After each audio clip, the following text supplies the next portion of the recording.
harsher term. Yeah, for streaming. But yes, I should have said streaming.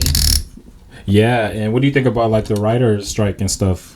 That's interesting because I have a friend who's in that world. And she's still working, so it's so weird. But she's a producer. She's not a writer. So. Yeah, man. It's real out here. Do you think teachers are going to go through like a similar thing? Or do you think we already had our strikes and we're going to get the appreciation that we deserve? I don't know. You're internationally, so you probably don't even care. Oh, I definitely care about what happens here.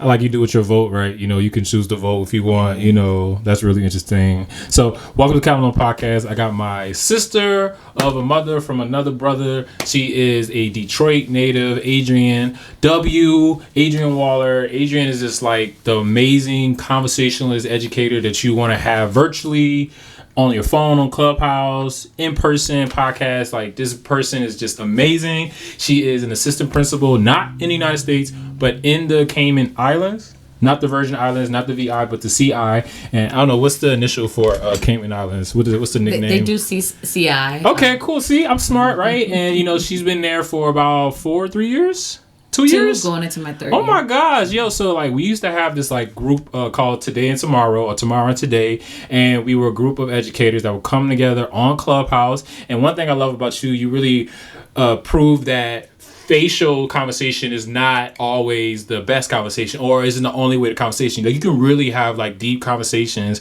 with just audio. You know, and I feel like you're just a master auditor. But just what's up? How you doing today? I am fabulous. I'm so happy to be here. Yeah, it's been a couple years since we caught up, so it's okay. Catching back up is good. Yeah. Yeah, I was watching the old interviews, and it's just like, you know, I just really love our conversations, Adrienne. You are just a really dope educator. You're a dope friend, and you are just, you know, a real person who just unapologetically you. You know, how you been? How your mental health been?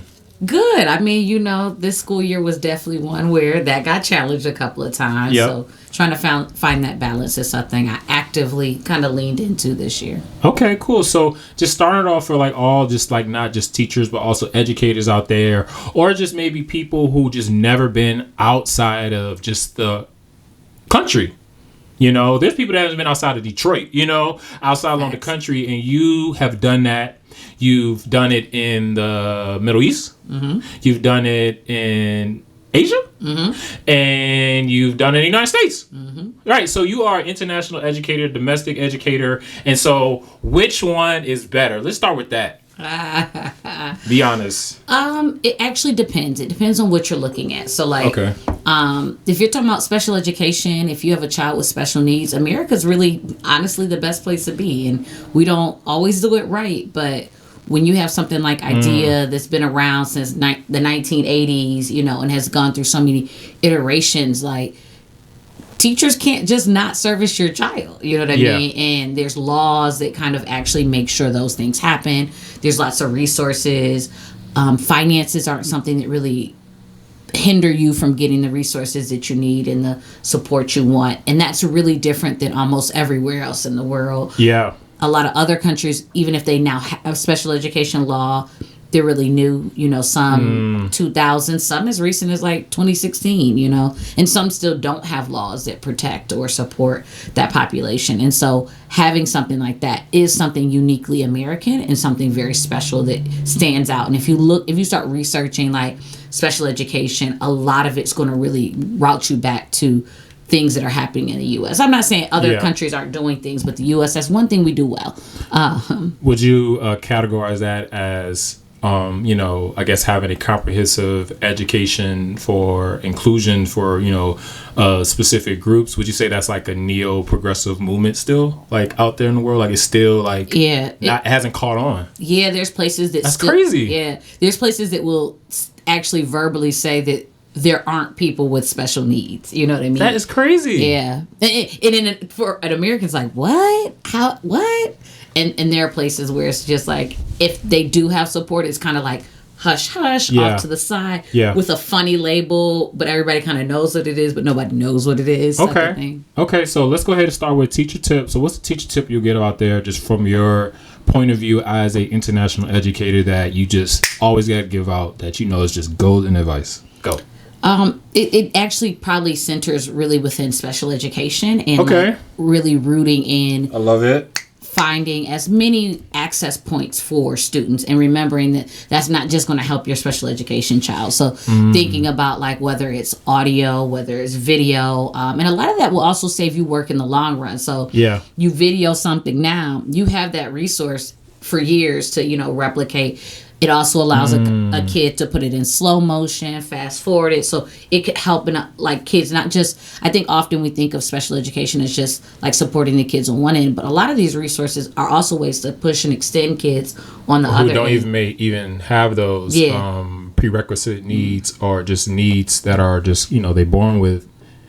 Like they say, when you accommodate, you're accommodating for everybody. But when you're modifying, that's a little bit different. But a little bit more, though, I guess, like, when you first started internationally, what was some, like, culture shocks? I don't know if you heard about the story of the woman who got arrested in Dubai, because she screamed out loud, because that's a law where, I don't know if it's anyone, but particularly maybe women can't scream out loud in public. It's a lot of things you can't do. I heard a story about how there's no stealing is like really bad out there. It's not bad out there because the laws are so strict that you could literally leave your phone there for like an hour and it'll still be there. My first date in the Middle East, the guy actually left the keys in the ignition of the car. And I was like... Yeah, I've done that before in Detroit.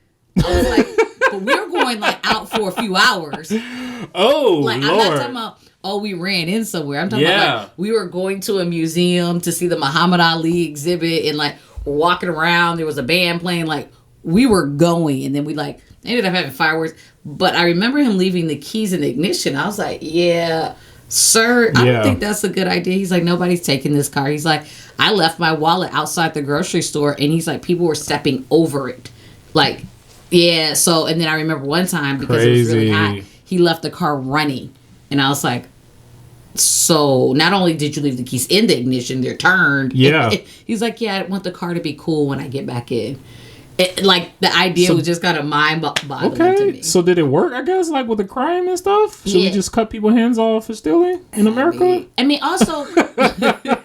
Lock kids up for... The other thing is, particularly in a lot of those countries, you have a high population of expatriates. So people who aren't actually there. What's an expatriate? So somebody who lives, so like anybody who comes here and lives here, which we normally call immigrants. An immigrant is somebody generally trying to actually become a part of the nation. But expats typically move somewhere, live somewhere for an extended period of time, but aren't meant to be permanent. Like they're not necessarily trying to immigrate into the country. It's an ulterior motive. Well, it's like you take a job, you stay there for a few years. It's not ulterior motive. It's a motive. Not ulterior. But it's not like, hey, I want to become Canadian. Oh, I want to become American. It's like, I want to enjoy and experience the culture, work in it. And then when I'm done my time, I want to, push it and go somewhere else. Okay, so let's talk about what was the first place you, worked at, and what was like just like this is amazing. I wish we had this in America. And I can't wait to go back to Detroit and tell city was that you taught at internationally was what? In Doha, Qatar. Qatar. Okay. Qatar is in the Middle East. And the religion is Islam. And the type of Islamic people or Muslim people are... It's diverse. It's really diverse. So you have maybe like really conservative that are really that, and some that are maybe more like liberal. And then you have people that you said are just there because they have it for a job. They may not even be of that. Yep. Right? And then you just have like, people that are indigenous.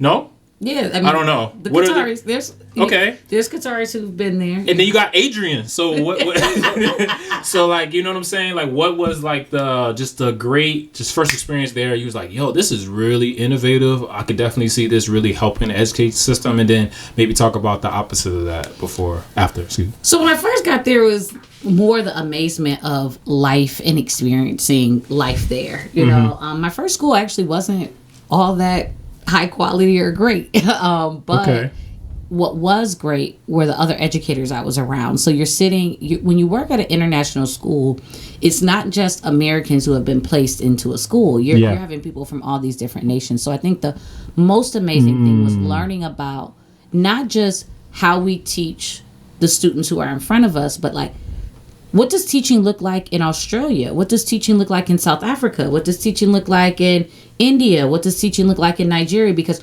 all of those nations were also present in teaching. And so I think one of the most enriching things was really learning from other educators and learning like, what does